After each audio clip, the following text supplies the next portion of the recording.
Ow, my fucking head. I wanted to reach up and rub it, but I found my hands bound. Careful there, friend. I looked up at the source of the voice, my eyes adjusting to the scene around me. You took a nasty tumble and hit your head. I heard the words, but they took a moment to register. Where was I? How did I even get here?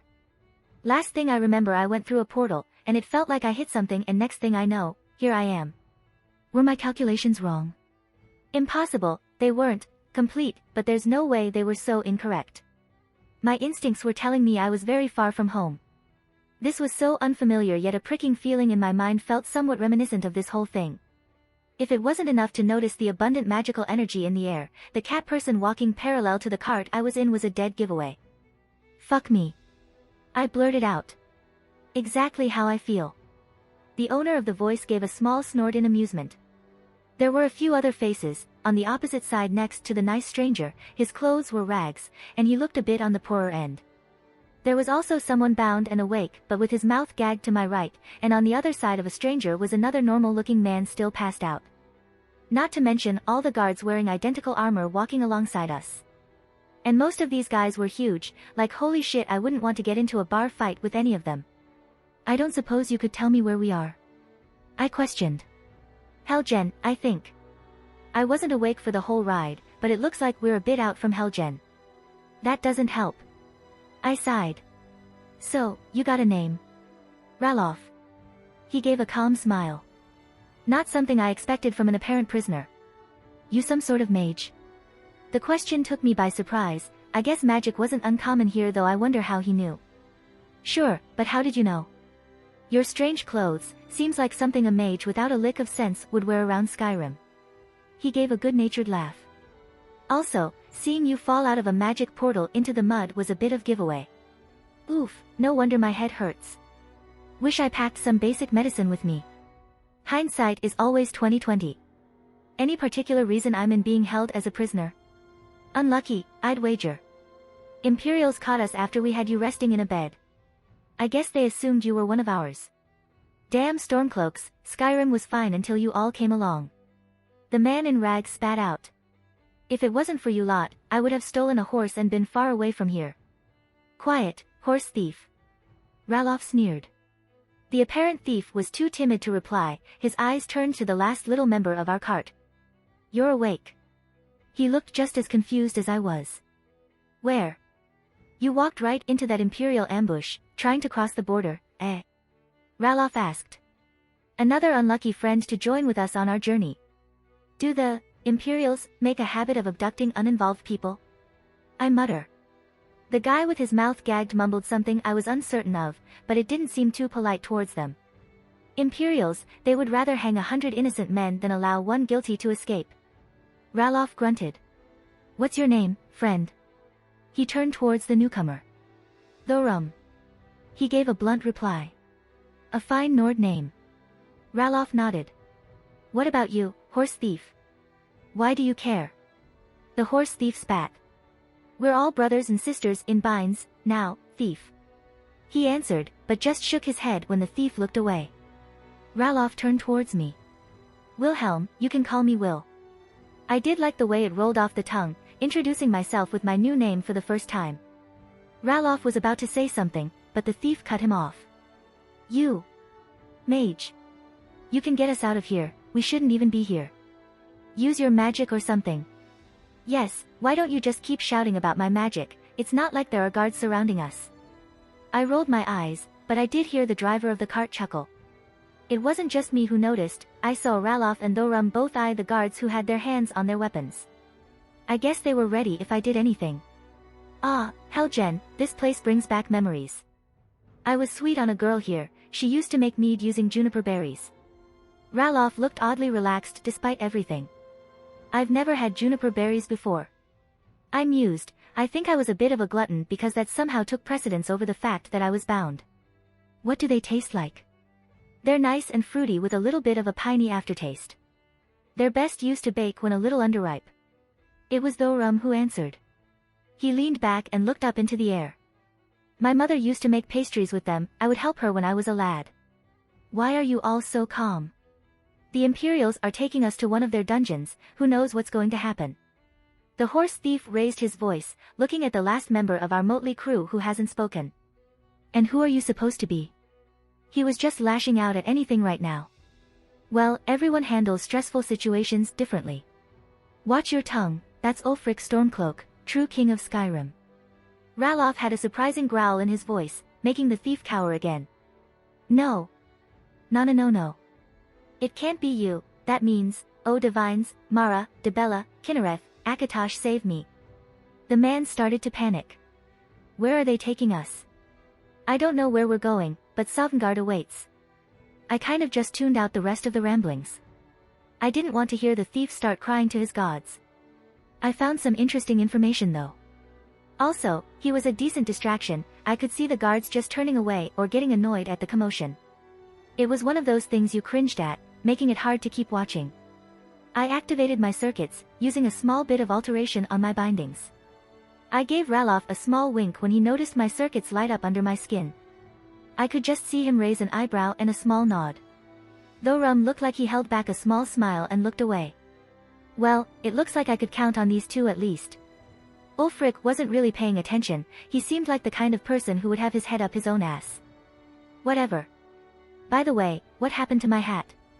Black, about ya big. Ralof used the cart bench and his hands to gesture the size. I just nodded at the description. You were clutching it tight when we dragged you back to camp. It's probably with the supplies that the Imperials confiscated a few carts ahead. I need to get closer. My circuits were still on. I pulsed mana into the cart to get me a mental image of the structure. I focused on the left wheels. In particular, they looked to be a bit weathered. It wasn't difficult to destroy them with a botched reinforcement, only a bit mana intensive. The further my magical energy was pushed away from my body, the harder it was to shape and control. There were a few surprised shouts as the cart tipped over. Divines, damn it. The person driving the cart cursed, flopping out of his seat. The sight was somewhat amusing. His armor was probably making his tumble a bit awkward. I took a step out, catching myself from falling. Everyone stop.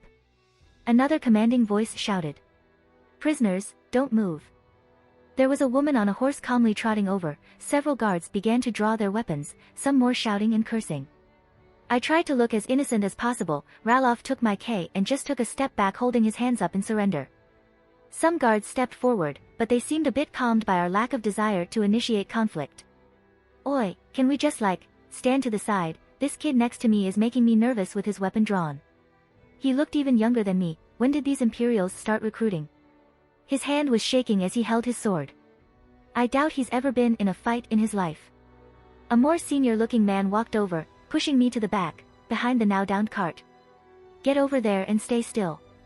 I was next to Ralof now. I met his eyes and looked down. I started using my foot to etch out a rune in the dirt. I doubt he knew exactly what I was doing, but he knew a signal when he saw one. He elbowed Ulfric, who also saw and also gave a grunt in confirmation. Good man Ralof, now I just need to make a few more preparations. No, you'll never take me again. The horse thief shouted as he turned and made a run for it. Runner, the woman on the horse yelled, kicking her steed as she flew after him. God damn it, you moron. Fuck it. I ripped my bindings apart and slammed my hand onto the rune on the ground. The mystery actualized without issue and the bottom of the cart flipped up, smacking away several of the guards standing in front of us. The horse pulling the thing freaked out and bolted forward, knocking past several more guards. The nearest to me just looked at the scene, dumbfounded as I punched him in the face and stole his sword. My bindings, quick. Ralof shouted. Don't need to tell me twice, I cut through his bindings with ease. Take it. I said, tossing him the stolen weapon. Out of the corner of my eye, I saw Thorum headbutt another guard before stealing his weapon.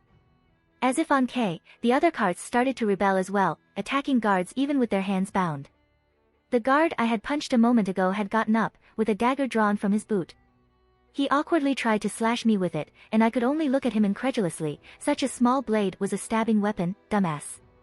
I reinforced my body, this time giving a good knock to his noggin. I saw his eyes roll back and his dagger drop to the ground. Rally with the others or scatter? I questioned. Help our comrades, the more we have scattered the more chance we have to escape. Their base isn't that far, reinforcements would be here soon. It was Ulfric who spoke. Works for me. Thorum grunted. He waved a mace in one hand, testing its weight. Where did that even come from? I thought they were only using swords. Whatever, let's do this. I flicked my hand, igniting a few runes in the air, nothing more than a few cantrips that shot towards a couple guards. Some other prisoners nodded at me as I ran past. For Skyrim, a few of them shouted. I just ignored the cries and slipped by the more preoccupied guards. There were a couple that took a swing at me, but my magically increased reaction speed was easily able to overcome their clumsy attacks. A few hits in spots without armor and they went down hard. A lot of these guys seemed remarkably untrained. The only immediate threat, I looked forward, there were a couple with bows, sniping away at the front. I saw a few allies fall with arrows pieced into their bellies. I twirled the dagger I had nicked from the downed guard a few moments ago and used my reinforced strength to throw it at one of the archers. And contrary to my expectations, throwing a dagger is not easy. The handle ended up slamming into his head. I could hear the ringing of metal where it hit his helmet from here. But at least it knocked him down for a moment. Close enough, the dirt under my foot exploded as I bolted towards both of them, sliding to the left to avoid an arrow passing over my shoulder. I stepped on the downed one as hard as I could before diving towards the other so he couldn't knock another arrow. He tried to draw his melee weapon, but I was quick to start laying into his head with an elbow. Reinforcement isn't something a run-of-the-mill guard could handle. Well done, my friend. A hand clasped me on the shoulder. I saw Ralof looking proud behind me. Were these really the men who beat you? I is skeptical on how they got captured in the first place. No, we fought the real soldiers, these are the ones they just parade around town. The sons and daughters of politicians and wealthy families. Ah, I see. Let them pretend to be soldiers and bask in the glory of capturing prisoners without the risk of real combat so their parents don't get upset. Though I saw a few battle-hardened warriors among them. Ulfric walked up as well, giving a grunt of acknowledgement. A few of his men were limping over and a few more looked bloodied. Not many survived, but it was better than going to the gallows, or whatever was going to happen to them. We need to go. The supposed king stated. Grab what you can without being weighed down. I looked at the cart full of goods and found my hat. Was it lucky they didn't toss it away? I guess its novelty made them curious. I doubt there's another like it in this world. Where will you go, my friend? Ralof asked. No idea, I didn't exactly come here on purpose. Though, I wouldn't mind any suggestions. He seemed a bit trustworthy. If you can, head to Rift 10. The man answered after a moment. It's full of scum and thieves, but it's also a good place to hide for outsiders. The guards will take bribes without batting an eye, and you can buy almost anything you need. He flipped open a small chest full of coins on the cart. I've been there before. Thorum walked over. Look for Brynjolf, he owes me a favor. Should be part of the Thieves' Guild if he hasn't turned up in a ditch somewhere. We need to get moving. Ulfric urged. I don't doubt that some Imperial coward ran away during the fight and is getting help. Ralof nodded. It's a shame we have to leave so much of this here. He picked up an axe and tied it to his belt before grabbing a handful of potatoes from a box on the cart and putting them in his pocket. I'll burn it before I leave. I waved him off, earning a nod of thanks. I guess this is where we part, good luck. And you, my friend. Ralof gave me one last look before he and Ulfric took into the nearby forest. The other Stormcloaks went in other directions as they scattered into the distance. What about you, Thorum? I asked. He scratched his head for a moment in thought. I'll head to Whiterun, I hear the Jarl there is neutral and I always wanted to join the Companions. I don't know what the Companions are but... I wish you luck. I held out my hand that he grabbed in acknowledgement. He gave one last smile before grabbing some supplies and heading out. It would indeed be a shame to leave so much of this stuff here. There was a small chest filled with gold and jewels, a couple crates of weapons and even a few that looked magical in nature. Not to mention the food, I was curious what it tastes like in this world. I just shrugged and started emptying a lot of it into my hat. I didn't take everything, the pocket dimension wasn't particularly large. I did withdraw a talisman and slap it on the cart, at the very least a lot of the food would burn up. As I was about to pick a direction to run in, a thought crossed my mind. Where the fuck is Rift 10? Welcome, welcome. I heard the shopkeep excitedly shout as I opened the door. Greetings. I gave a curt reply. I was getting a bit of a slimy feeling from him. He looked normal enough, nothing inhuman about his appearance. Not that I had anything against non-humans, just an observation. He gave me a once-over. I would have assumed he would be displeased by my current state of dress. My clothes were a bit torn and ruffled and perhaps even dirty. But I guess under all of that they were something he hasn't seen before. Well, might as well play off that. As you can see, I'm in need of some supplies. I gestured to my own unkempt appearance. I had arrived in town last night, having flown away yesterday to avoid any pursuers. Everything was basically closed, so I just shacked up in the nearby stables to get a few hours of sleep.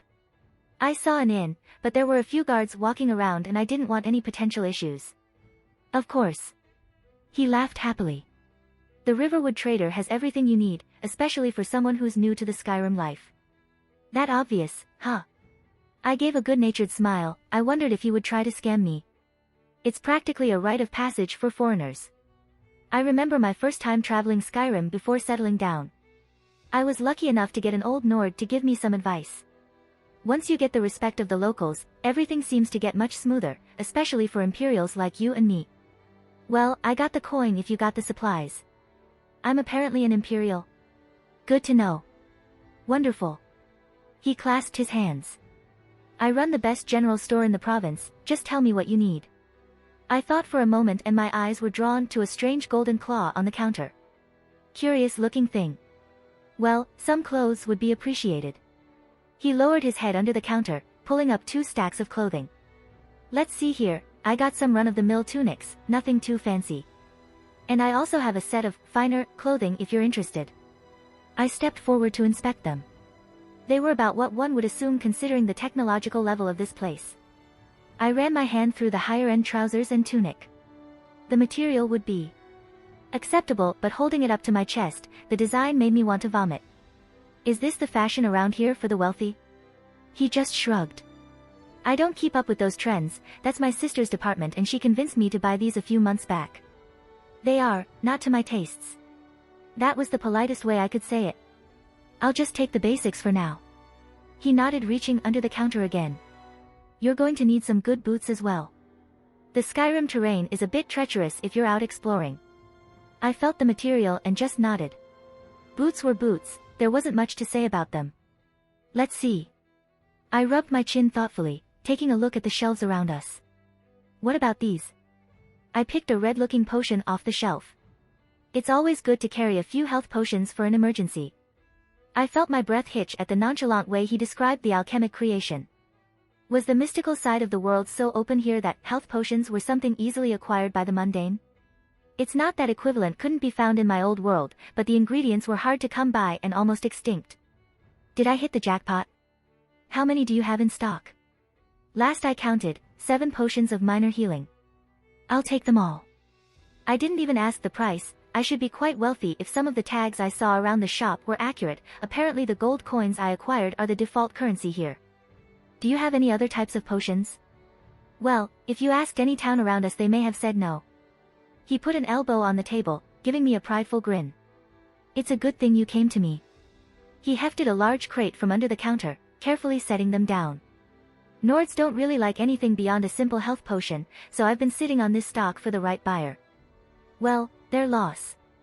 I muttered, picking up a small red vial. It looked like a health potion, similar properties perhaps? A regeneration potion, not as quick as a health potion, so many people don't really like them. But they're better for blood loss or a bunch of smaller wounds. He stated, shifted through the various containers. Let's see here. A strength potion, that's always good in a pinch. A water-breathing potion, I doubt anyone would want to swim in these freezing waters, but another thing that's nice to have. A few stamina and magicka potions, they should still be good, though they don't last as long as health potions. Magicka potions? I quickly grabbed one of the blue containers on the counter he set to the side, inspecting the contents. This was filled with magical energy. Is this supposed to restore magical energy to someone? If so, I could make so much money selling these back home. Not everyone is like me, able to pull on the Kaleidoscope to refill my reserves. These would require testing, but if nothing else they might have some interesting concepts I could steal. There were some other miscellaneous ones, like cure poison or cure disease. But frankly, I'll take them all. The shopkeep just blinked at me. I don't want to be rude, but can you? I turned my hat upside down, a small pile of gold poured out onto the counter. I have more where that came from. He clapped his hands. Well then, what else can I do for you? You also buy here? I inquired. Let me see what you got, I'll tell you if I can take it. He didn't even bat an eye the first time I used my hat. I guess magic really isn't something uncommon around here. I started to set a few swords on the table, not much, just to empty a bit of space. He picked one up to examine it. Pretty standard, looks in good shape. I don't deal much in weapons, but I can sell this pretty easily. I'll give you 30 septims each. Not quite sure if that's good or not, but they were basically taking up space, and hey, I now know the name of this currency. Besides, I still have my cane sword, which is much better than ordinary iron. What about this? I set a large, green emerald on the table. It was the one that I had originally found inside the hat when I bought it. Divines. He whispers, picking it up. Where did you? He muttered again, inspecting the jewel. Yeah, I was guessing that even a couple hundred years ago, the people from Earth could sculpt jewels better than anyone here. Interested? Of course. He cleared his throat. I mean, yes, how much would you like for it? Let's knock off the price of the goods first. So, an even trade, the stuff for your jewel. He eyed me. Oh no, that's just the first step, we still need to talk about how many septims you are paying after that. Nice try, but I could guess this jewel was worth much more than that. You want me to tie up all my coin and goods in single jewel? He frowned, crossing his arms. What if I get robbed? The best I can do is maybe a few more items added on and a straight trade. I don't really need anything else. How about some spell books? He smiled, and just like that we both knew he had me. I was not unhappy with my exchange, but I felt like I got played a bit. Did I tilt my hand when I looked confused at the potions? Was that when he knew I was novice in his eyes? It's not like I needed the gold, I still have a hefty amount, it's just I like having more. I was able to finagle some more goods from him, even if he fought me every step of the way. I have no doubt that the jewel would be making him a huge profit, I just didn't want to go through the effort of selling it through the proper channels. Also got some information while I was at it. He gave me a very basic map of Skyrim, along with a heads up that a cart would be coming by tomorrow and I could buy a ride to Rift 10 for a small fee. Not only that, apparently some soldiers came by last night, but the guards drove them away. I don't really understand the political structure of this place, but apparently the Jarl that oversees Riverwood is neutral or something, and he has enough clout to tell them to bugger off. So, I had some time to kill. I was sitting at a table in the inn next door. They had some decent drinks. I wasn't expecting much from the mead here, but damn was I surprised. I would definitely need to grab some before I left this world. Laid out on the table were the spell books that were mentioned. This world. They have some interesting ideas on magic, and I could thoroughly reap the benefits of such open learning. From what I was told, these were mainly just basic spells along with one adept spell.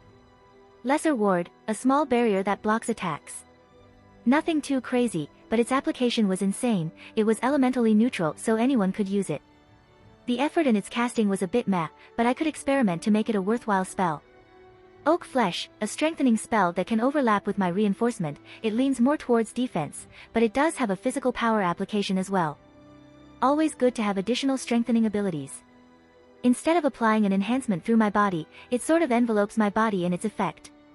A bit mana intensive, but it was something I would enjoy working with. Frostbite was neat. It basically channels a stream of cold air from your hand, freezing anything it touches. Well, it could be resisted easily. It wasn't like it was absolute zero temperatures. But still, an interesting spell. I would love to dissect it for further study. There was even a basic healing spell, aptly named Healing.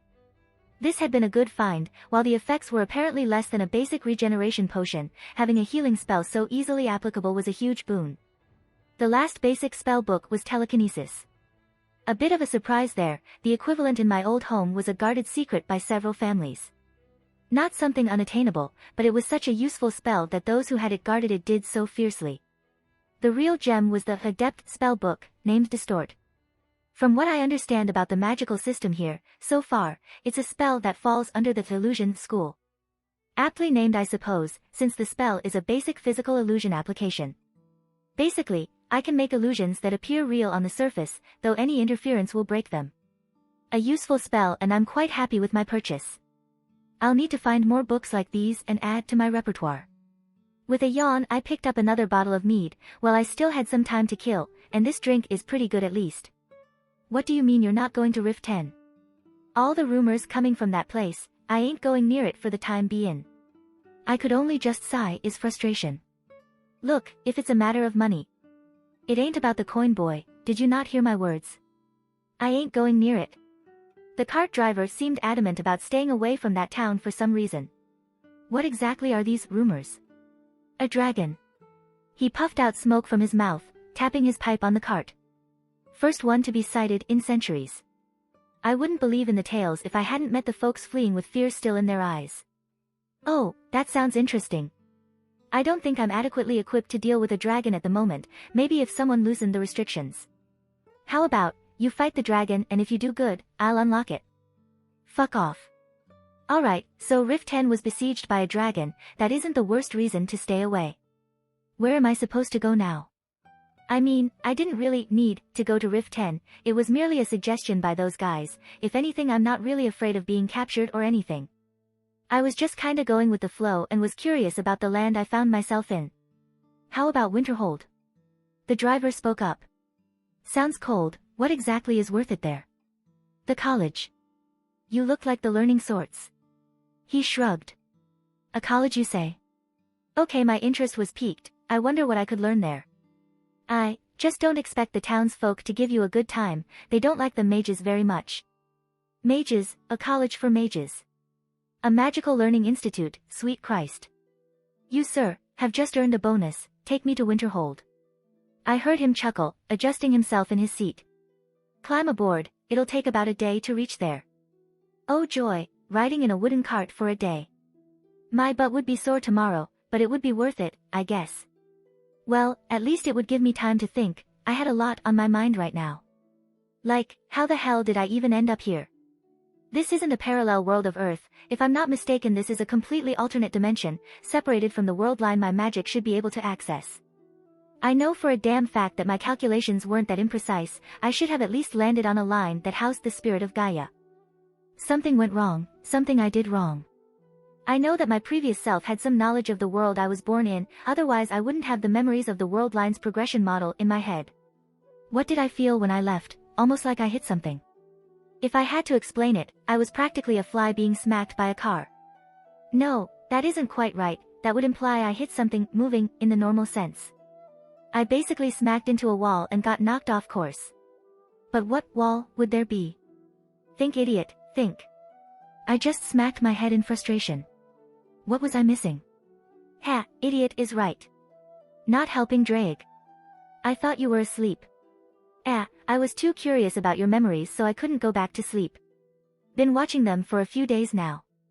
Joy, does that mean you have some insight to my current issue?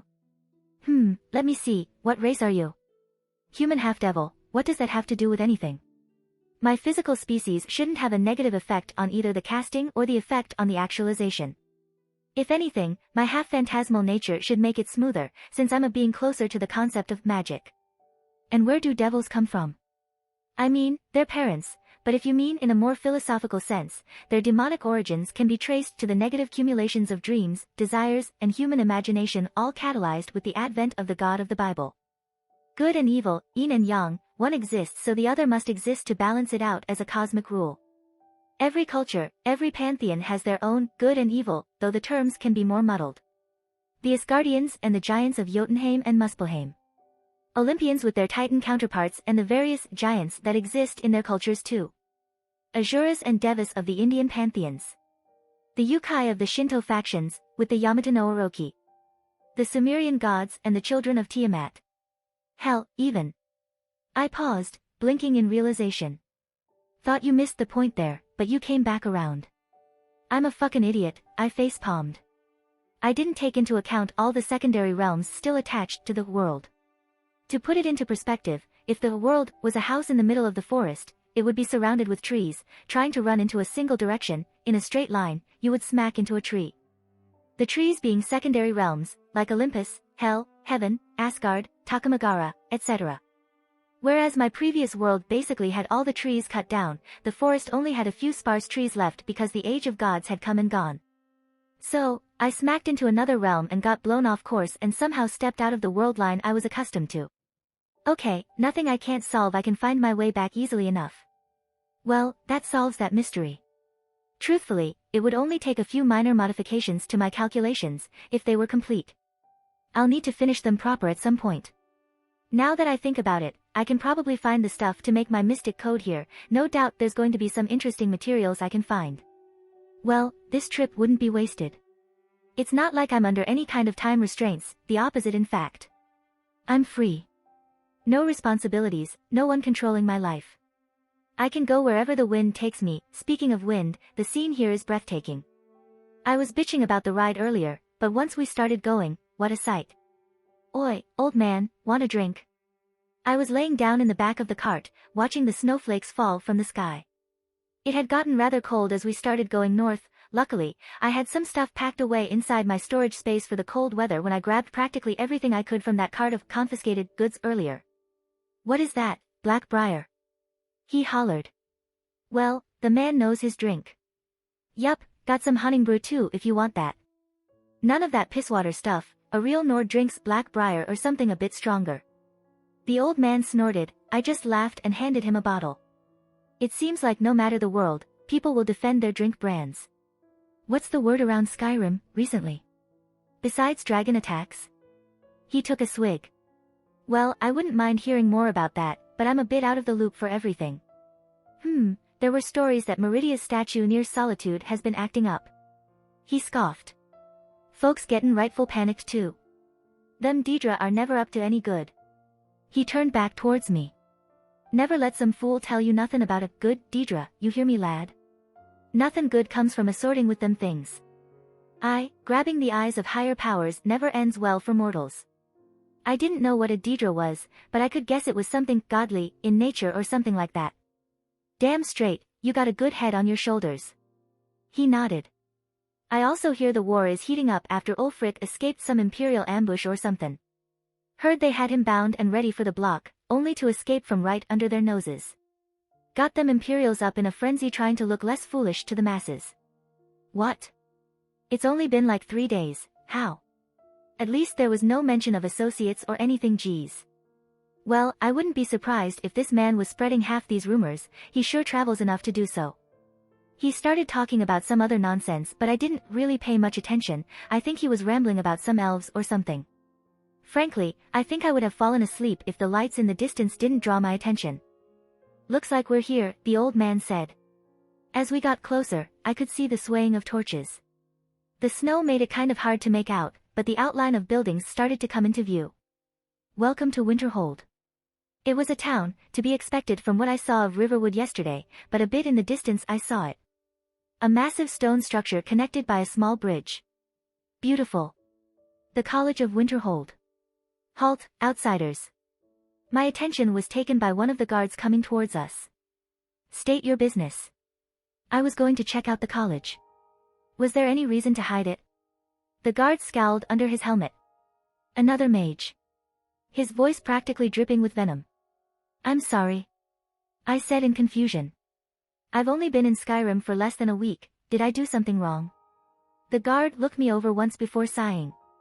Look, the mages in the college have caused a lot of trouble for the town. Experiments gone wrong, or right, magical accidents and such aren't uncommon. Try to keep your nose clean if you join them. That sounds incredibly irresponsible.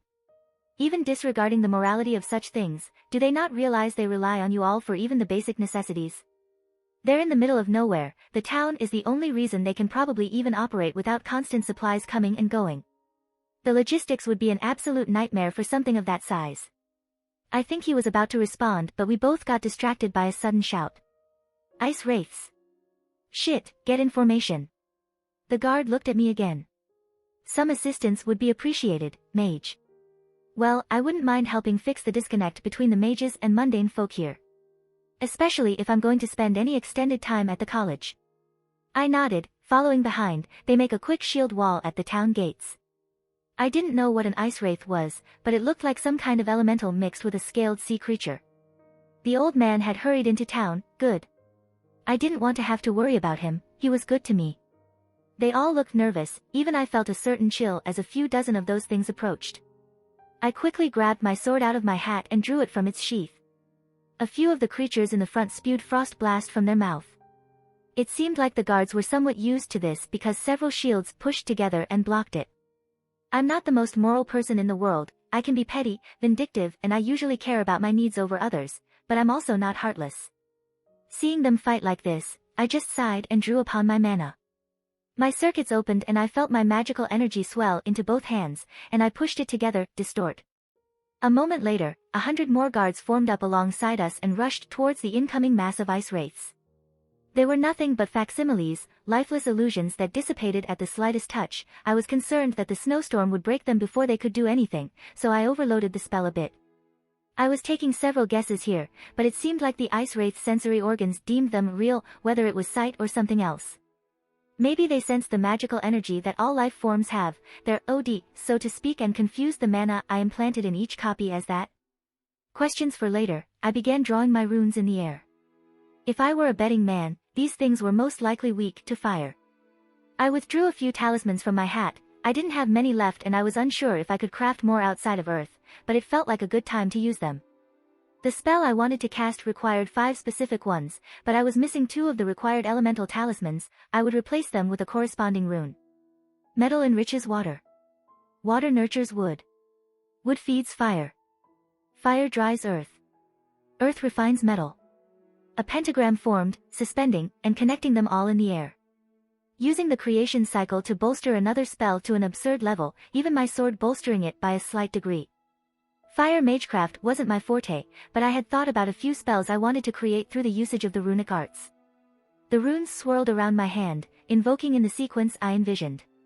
Too many to say individually, it was simpler to link the sentence under a single spell name. Fires of Muspelheim. The land was dyed red. In front of the gates of Winterhold, if you looked out, there was no fresh snow for about 80 yards, possibly more. I think the guards were a bit surprised. Surely, they couldn't think this was much. I mean, I felt this wasn't up to par with my standards. I noticed several irregularities when I cast the spell for the first time. I did make a mental note to fix them, but I lost maybe 30 to 40% power in the final cast. Thank you. A guard pat me on the shoulder. I recognized him from earlier. You saved the lives of many good men. I guess I did. Why exactly were those things attacking? He slumped his shoulders, letting out a sigh. It's that time of the year that they reproduce. I'm not sure the exact mechanism behind how they give birth, only that they need a source of heat. They usually swarm us when the sun is at its peak, drag a few people off, then do it again the next day.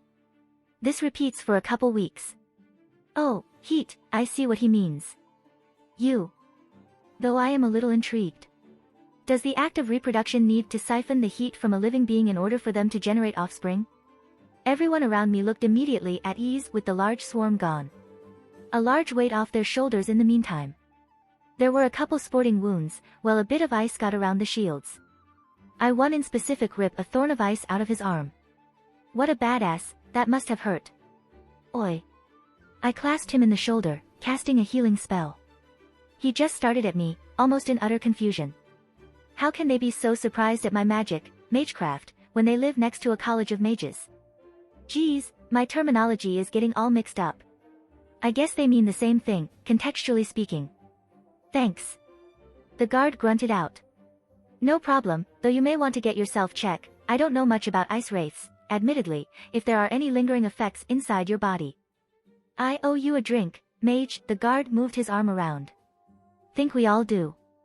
The other guard, possibly the leader. He walked over and put a hand on my shoulder. Thank you, truly. Many of my men were ready to die today. Well, I wouldn't say no to a mug. Your Skyrim mead has grown on me. Alright, you head him, boys. Batter, Tosmar, you both are staying on duty at the gate since you were both late. Otherwise, first round is on me, boys. There was some good-natured cheering. My name is Svord, and if anyone gives you problems in Winterhold, tell them my name. He practically dragged me off towards the tavern, his posse of armed guards following along, laughing and jeering. It was not unpleasant. Seeing everyone make way as we pushed open the doors of what I presumed was the tavern. The locals greeted the guards happily. I guess they would have an applied interest in the guards returning back victorious. Dagger! Sword exclaimed to a man behind the counter. Sword, it's good to see you made it. How were the every guard alive and accounted for? You can thank my new friend here. He laughed happily, clasping my shoulder. A mage? Dagger eyed me skeptically. You from the college, lad? I came here wanting to check it out, saw they needed a hand. I shrugged. Just did what anyone would do. I took a quick glance around. The old cart driver was chatting up a woman in the corner. She looked about his age. He saw me out of the corner of his eye. I gave him a nod and smile. Aye, he's a good one. The college would do good to add him to their number.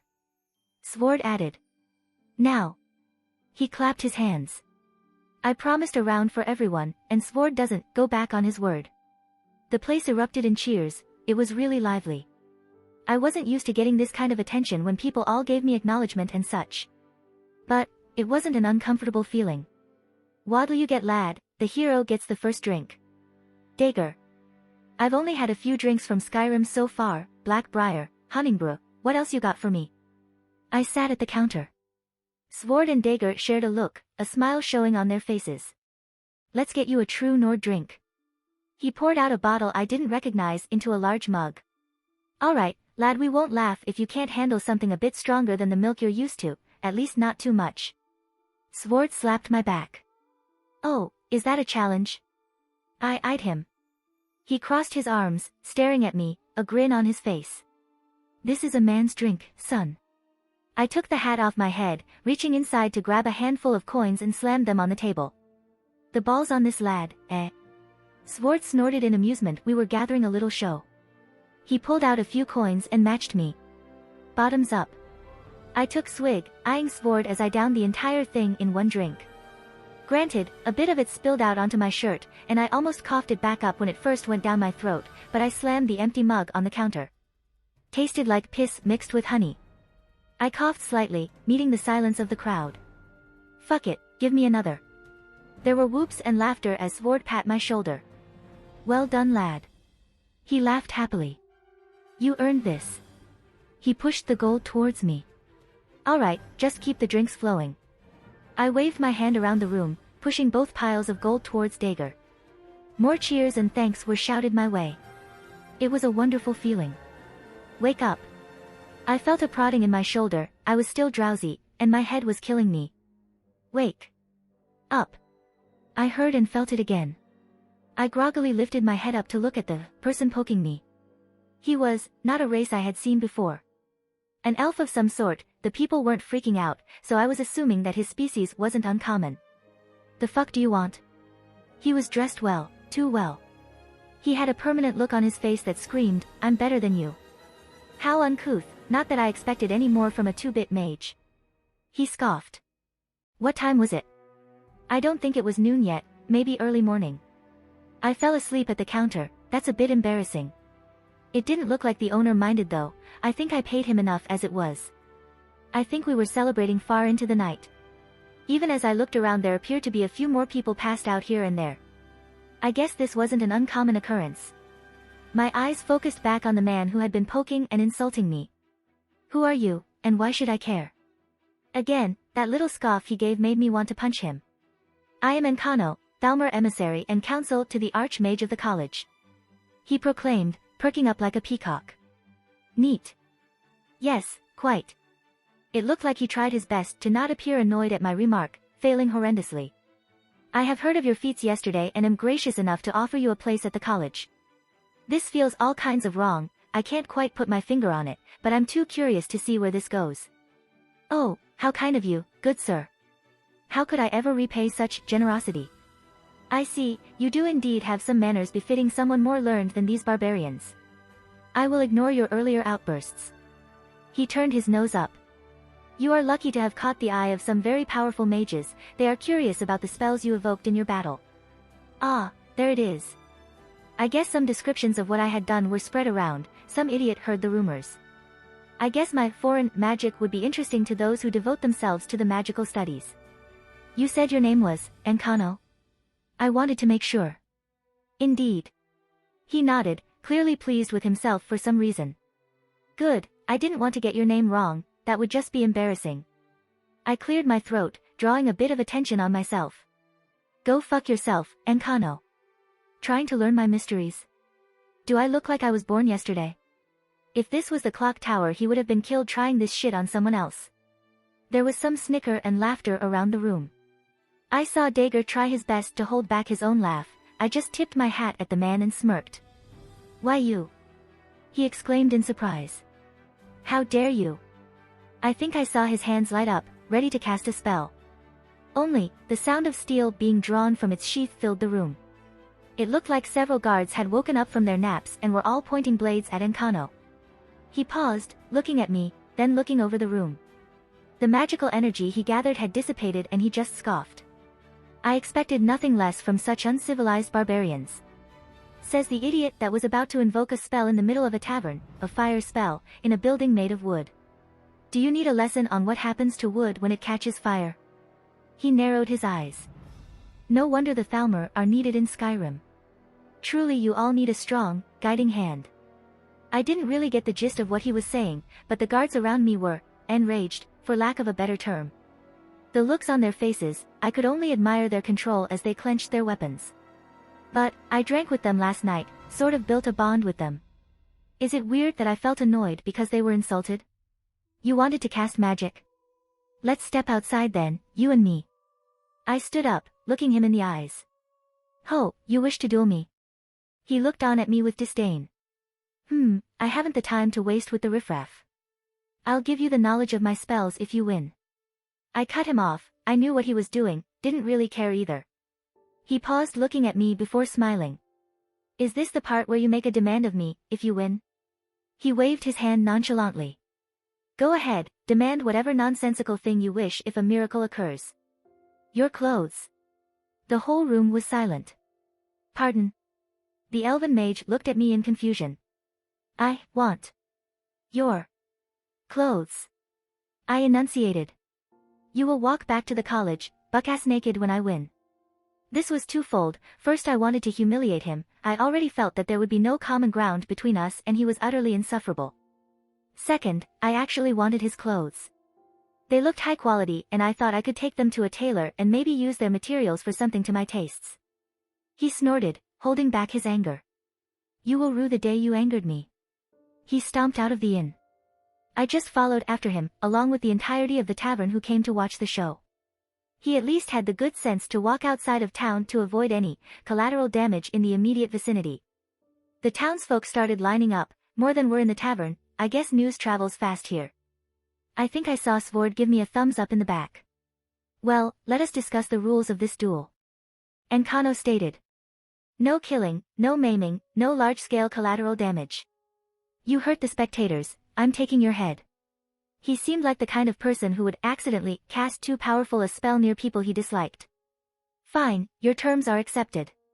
Shall we have someone give a countdown or would you like to make the first move? He said arrogantly. I just raised an eyebrow. I withdrew my sword cane from my hat and unsheathed it. How uncivilized, a mage wielding a sword. He rolled his eyes, summoning a staff from somewhere. I wasn't really paying attention. I shall be magnanimous, feel free to cast your spell, I shall not respond until you are finished. Should I just run up and stab him? Nah, I got a better idea. Oh, this is going to be good. I just smirked after hearing Drake. Leveling my sword at him, spell circles began to envelope the blade. The dimensional refraction phenomenon, an aspect of the kaleidoscope that allows me to pull an infinite amount of magical energy from parallel worlds. The circles thrummed with power, collecting and condensing the mana, ready for use. Ether cannon. My sword shuddered. I briefly panicked that it would explode at the power. I had kept the output of the spell at the bare minimum and even so, the weapon couldn't handle this kind of spell. I saw my Enkano's eyes widen as he pulled on an impressive amount of magical energy to cast a spell similar to lesser warding. Was it a higher tier variant of the same spell? It didn't matter, my beam of iridescent light tore through his barriers like they were paper. His cry of pain was heard, deafening the crowd. He fell to the ground, clutching his lower stomach, screaming out in pain as blood seeped from his mouth and poured through his fingers. I calmly strode over to his prone position. I saw a white light erupt from his hands, trying to heal himself.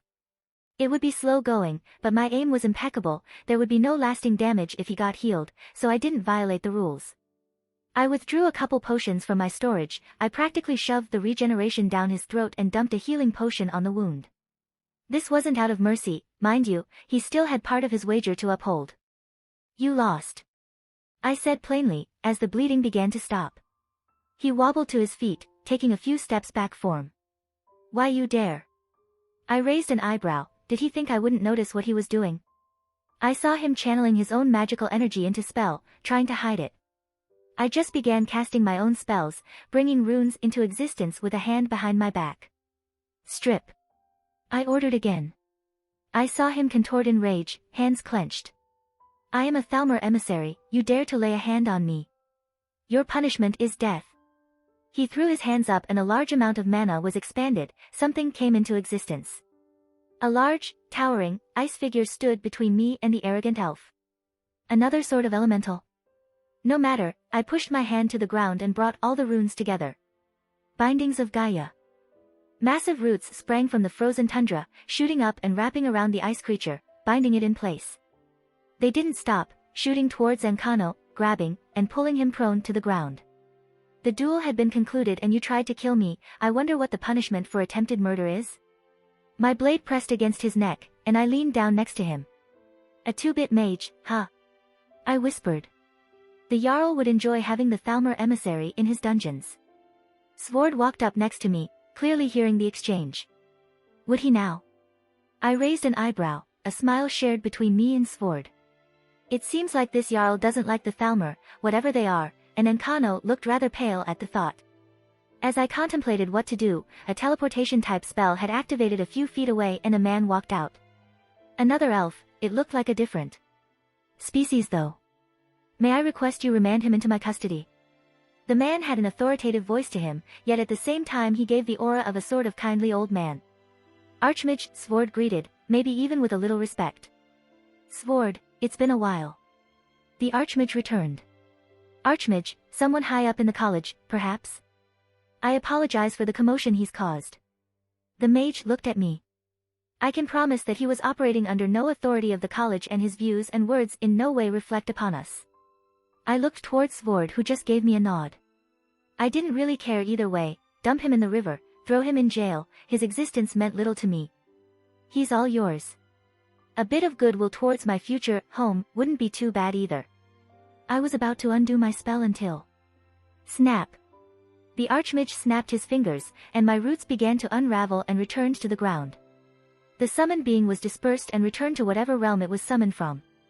I couldn't help but blink and stare at this Archmage, frankly, he was giving me a familiar feeling, like I was staring at my previous self. That well of knowledge that seems unfathomable and the quiet confidence that he could handle anything that came his way. Of course, the Archmage only just gave me a kind smile, though I think he was smirking a bit, but I didn't feel any amount of arrogance from it. Well played. He's strong. Can you tell how much? The current you can't handle him. Using those devil terms, at least ultimate class. Ah yes, the devil's way of measuring power. Lower class, middle class, high class, ultimate class, Satan class, and superclass. Godly beings tend to be operating at a minimum of Satan class power, usually in the realm of what is referred to as superclass. I thank you, young man. He pulled Ancano up from the ground and applied his own healing spells. They were strong, I could see they were many-fold stronger than the basic one I knew. He turned his gaze towards the bloodied elf. Now, I believe you have a wager to uphold. I paused and I think everyone around us stopped too, I don't think they expected that. Why you can't be serious, Archmage. I'm an emissary of the Thalmor. He exclaimed. Then perhaps you should act like it in the future. He narrowed his eyes. I'm your confidant, how would it look on the college if I were to parade around in the nude? Oh, it will look very poorly on us, can you tell that already? He conceded, but power began to swell up, and his eyes glowed faintly. But it would forever taint our pride if we didn't uphold our own agreements and were known as untrustworthy. Do I make myself clear? You know, it didn't feel like a play, or just making a scene to save face. It seemed genuine on the surface, and I usually trusted my instincts with such things. He kept spouting nonsense about being an emissary, no doubt there would be political fallout if he died, even if he was the one at fault. I could concede that point, which was why the Archmage was probably thanking me. Even Svord was willing to allow the Archmage to take him, and his own men appeared to loathe the man. I really need to learn the political situations of this land. The Thalmor emissary shuddered, sweating profusely under the Archmage's gaze. Of course. He spit out as he began undressing and tossing his clothes on the ground. He was shivering as each layer was taken off and he began to put his hands on his underwear, but I decided to stop him. That's enough, I stated, earning their attention. I don't think anyone wants to see that. Indeed. The Archmage smiled in amusement. Make your way back to the college, Ankano. We will be having words later about your assumption of power over the college's decisions. Oof, sounds like someone was going to get a spanking. And you had best be properly clothed by the time I return. No one spoke as the elf began his walk of shame. Truthfully, I expected a lot of laughter and jeering, but I think the townspeople were just too stunned to say anything. The Archmage once again turned towards me. You are an interesting young man. He flicked his wrist and a parchment appeared in his hand. I would hate for us to be called liars, while Ankano did not have the authority to do so. I would like to officially extend this invitation to join the college. I grabbed the parchment, opening it up to read. This just says, he can join with your signature. I deadpanned. Did you think it was difficult to join the college? There is only the basic requirement to be able to cast a few beginner spells and the guard would let you in. He laughed, flexing his hand and disappearing from the spot. Only the distortion of magical energy leaving a tell sign that he had teleported away. What just happened? I asked Svord. That would be Archmage Savos Aran, head of the college. He seemed. Frankly, I didn't know the word to use. What was the combination of powerful, quirky, funny, scary, grandfatherly, oh, eccentric? Aren't all mages? Svord chuckled. But he is respected. Really, I thought everyone here hated mages. Yes, that should tell you something. He pat my shoulder and walked back towards town. I picked up the clothes off the ground, now let's see if I can find a tailor. I was staring over the side of a cliff, at the edge of Winterhold. I could see houses, buildings, and all kinds of infrastructure poking out of the side of the mountain, all the way down to the gorge below. Not only that, but I could also see the bridge into the college. It didn't look like it should be standing, let alone being used. What did they call it? The Great Collapse. I got the Cliff Notes version of what happened, but seeing it still like this was something else. Apparently, the relationship between the college and the town was already rather strained when it occurred, only for the people to blame the college once again when the incident did happen, though from what I could tell they didn't do it. It was tragic, but nothing I could do about it. It seems like everyone had already picked up and carried on. The town had started expanding again in the other direction. I could still see houses being built when the snowstorms weren't as bad. Does my devil biology give me some resistance against weather? I could only guess so considering I'm lightly layered compared to the people who live here. I looked up at the sun in the sky. It was hard to get a concept of time here, especially when the sun barely peeked through the snowy air, but I could guess it was mid-afternoon, leaning towards sunset. I had just been walking around town for a few hours, getting acquainted with it. Basically, I needed to kill some time. It seems like she should be close to done. I twirled my hat and put it on my head. I guess I'll go check in with the tailor again.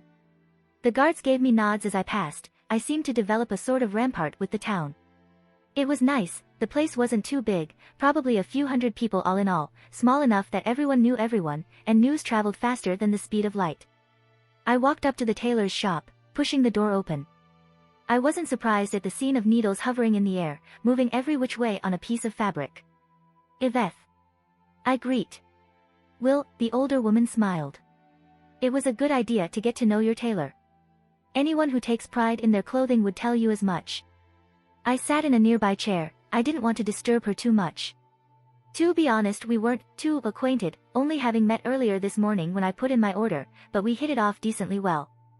She was curious about the clothing I described, and I even used some parchment for some sketches. The most surprising thing was her application of magic. She was using telekinesis to move the needles all about as she worked through the seams. It was one of the reasons she could pump out quality work so quickly.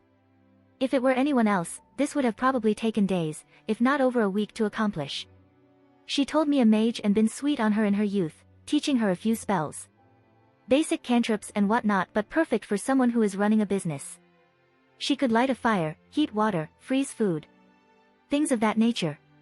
This should about do it. She moved her hands away, admiring her work. What do you think? I walked over, standing beside her. Amazing, I can't believe how well this turned out from my horrible sketches and explanations. Truly you are an artist. My praise was genuine, it was astonishing how well this turned out. I mean, I could tell the materials weren't the same as what I was used to back home, but it looked phenomenal. I took the clothes into the back room to change. She had already gotten my measurements before, she was quite thorough with that as well, especially around my groin area. Not that I dislike older women, if it were any other time. Unfortunately, I had wanted to get to the college as quickly as I could. I zipped up my pants, having donated the clothes from my previous world as additional material. She was quite perplexed by the little mechanism until I showed her how it worked. Suffice to say she's really curious to where I acquired such a thing. The buttons on my shirt were nice, decorated, but classy. No uncomfortable tightness anywhere, it was just the perfect size. Of course I made sure everything was nice and tidy as I tucked in my shirt. And lastly, I put on the vest, or waistcoat, depending on where you live. I ran my hands down the fabric, making sure there are no loose seams or snags anywhere. No, it was all perfect. The last piece, and probably the easiest for her to make. A black tie to go along with everything.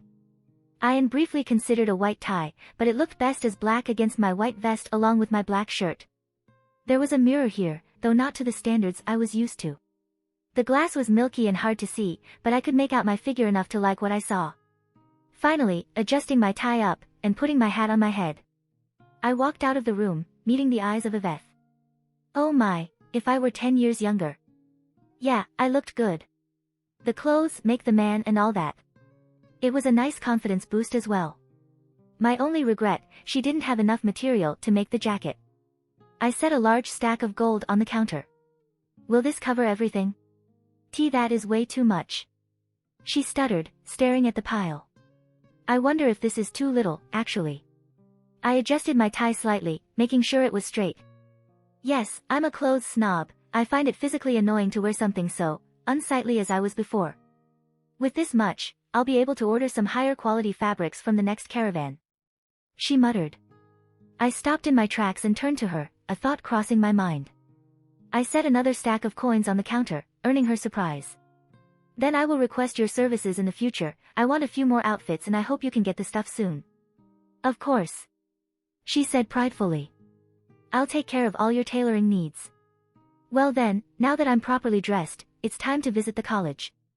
Walking towards the entrance, I could feel the magical energy in the air get denser.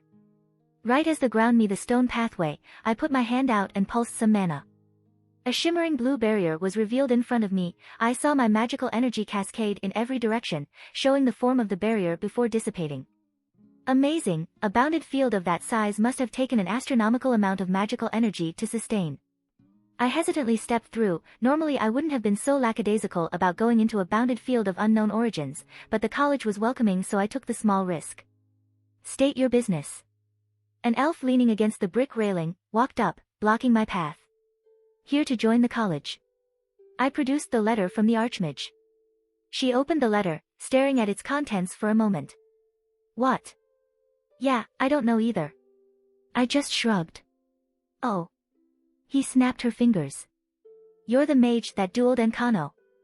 That would be me. I don't think he dueled anyone else in the meantime, so probably. Amazing, how were you able to penetrate his greater ward with a single spell and without a large cast time? Was it some kind of master-level destruction spell? Or did it bypass the properties of the ward entirely with a curse? No, that shouldn't be it, he said his greater ward was pierced through, ignoring the absorption effects. Was it a spell that accelerated a physical object at high speeds? She started to ramble on, I could guess some things, but I felt like I was missing a bit of context. I'm sorry, I think I'm missing something here, miss. Oh, I'm sorry, I just got excited. My name is Faralda, I sometimes work as the guard for the college, screening potential recruits. I see. I said simply. And what was this about Enkano? Oh, the duel has been the talk of the college since the Archmage had brought Enkano back. Really? Enkano doesn't strike me as the type of person who would discuss his defeat. We were surprised too. Faralda admitted. Enkano isn't exactly the most likable person in the college. So, all of us were surprised when the Archmage announced that Enkano was kind enough to give a lecture on magical dueling using his experience as an example. Oh, okay, that makes more sense. I could only imagine Enkano's face with the Archmage standing there, making him give a very detailed explanation on how he was defeated. I mean, it wasn't just because I took him down in one shot. There were several variables that led to me defeating him with such ease. His arrogance was probably the highest factor. He sat there and let me cast a spell at him. He acknowledged that he didn't know about my magic and still let me set the pace. Gods, I could imagine the whole lecture, Enkano having to thoroughly describe the entire thing in detail, then the Archmage going, "Okay class, what did Enkano do wrong here?" And the arrogant elf having to stand there and let a bunch of mages below his skill level criticize him. Even the Archmage said he didn't know what spell you used. Faralda looked at me expectantly. "It's a secret." I gave a smile. "Worth a shot." She mumbled. "Alright, go ahead. I'll look you up once you get settled. I wouldn't mind exchanging pointers." As I approached closer to the college, I noticed the temperature getting noticeably warmer. There wasn't even any snow on the walkway the further I went. An effect of the bounded field around the college?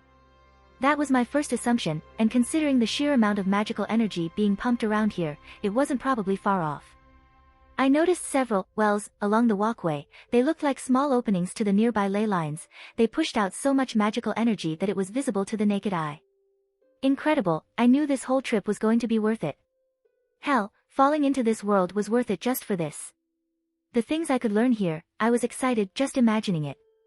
The path led to a sort of rotunda that circled around, leading to several towers, all before the large doors of the main building.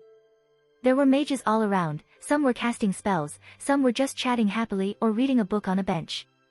I got barely spared a glance, everyone was deep in their own studies or experiments. It reminded me heavily of the clock tower, if a bit more whimsical in nature. Pushing the doors open, I was greeted with the faces of about a dozen mages, gathering in a circle with an older man in the middle. "Greetings," the older man stepped out of the group, walking over with a smile on his face.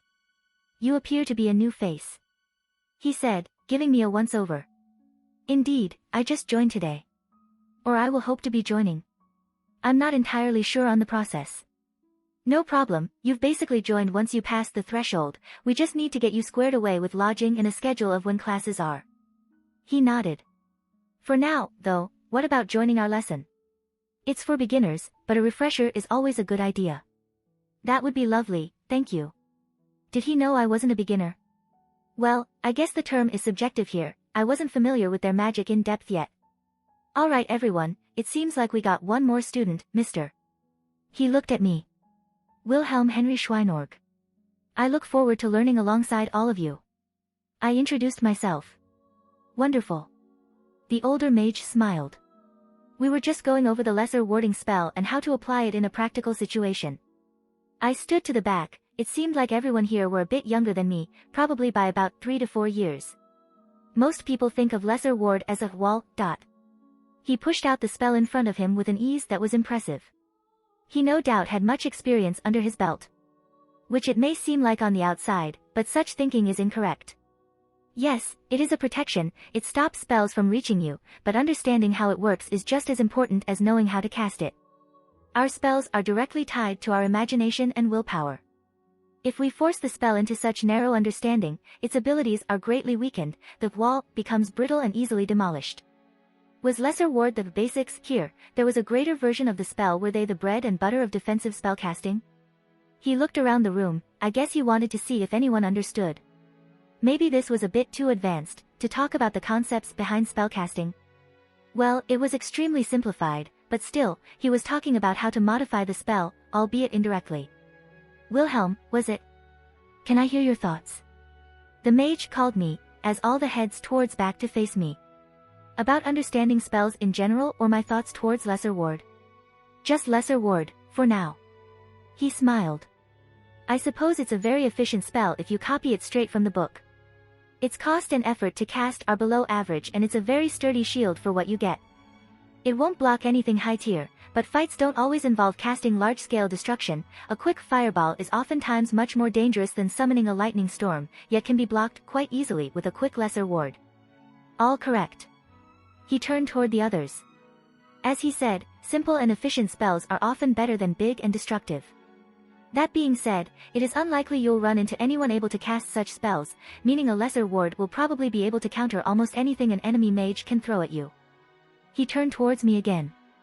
If I can ask for your assistance, again, would you mind casting a lesser ward while I shoot a ball of light at it? Of course. I nod, stepping out of the group, getting a little distance from him. This was supposed to be a learning thing, so I very blatantly held my hand up and pushed the spell outward, giving everyone else in the hall a good look. I can already see you understand the spell quite thoroughly. He held a ball of light in his hand and basically tossed it at my ward. It splashed across, before dissipating against my magical barrier. Now, you see how his held. I used the same strength against all of yours earlier, yet none of yours could take it without breaking. And I know what you all want to say, that he is more experienced or more powerful since he's older, but is that true? He looked towards me. Wilhelm, how much magicka did you push into your lesser ward when you cast it? Magicka, if I recall, that was the term they used for mana here. The bare minimum for the spell to cast. So, what was the difference between your ward and the ward he cast? He asked the class, but no one answer. The answer is simple, really. It isn't even experience, it's just knowledge. He understood how the spell worked and was able to apply its properties correctly when casting. He gestured over to me. Tell me, Wilhelm, what do you picture when you cast the spell? A bag. I said after a moment. I wasn't really at the level where I had to force an image when casting, I was pretty far ahead of that, but it was a step any novice would go through. But the spell reminded me more of a bag than a wall. Wonderful. He exclaimed. A bag, not a wall.